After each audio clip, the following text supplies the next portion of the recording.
കൂട്ടുകാരെ, ഇന്ന് ഇതേപോലെയുള്ള ഒരു അടിപൊളി സ്നാക്സ് ആണ് തയ്യാറാക്കുന്നത്. ഉണ്ടല്ലോ, ഇത് ആവിയിൽ തയ്യാറാക്കി എടുത്തതാണ്. അതേപോലെ തന്നെ ഓയിലും ഇതേപോലെ തയ്യാറാക്കി എടുത്തിട്ടുണ്ട്. അപ്പോൾ രണ്ട് രീതിയിലാണ് ചെയ്തിരിക്കുന്നത്. അപ്പോൾ വീഡിയോയിലേക്ക് പോകാം. കൂട്ടുകാർക്ക് ഇഷ്ടമായ ഒന്ന് സബ്സ്ക്രൈബ് ചെയ്ത് സപ്പോർട്ട് ചെയ്യുക. 1.5 ഗ്ലാസ് പുട്ടിന്റെ പൊടിയാണ് എടുത്തിരിക്കുന്നത്. നല്ലതുപോലെ കലക്കി കൊടുത്തിട്ടുണ്ട്.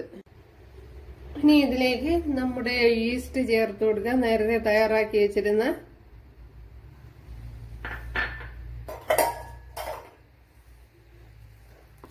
അപ്പോൾ ഇവിടെ തണുത്തതിന് ശേഷമാണ് ചേർത്ത് കൊടുത്തിട്ടുള്ള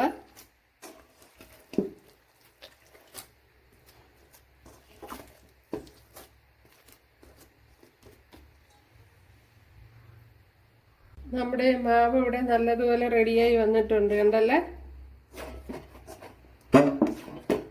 ഇതേപോലെ നല്ല മയമാക്കി എടുക്കണം.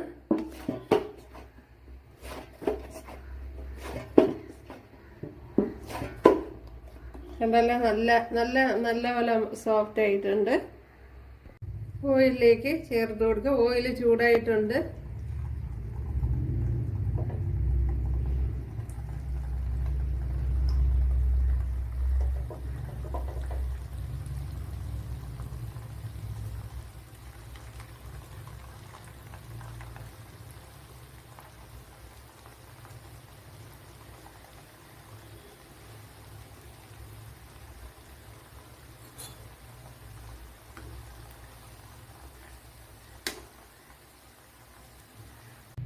നല്ല ആവിയിൽ വേവിച്ചതും അല്ലാത്തതും എല്ലാം ഇവിടെ റെഡി ആയിട്ടുണ്ട്. എന്താ കാണിച്ചു തരാം.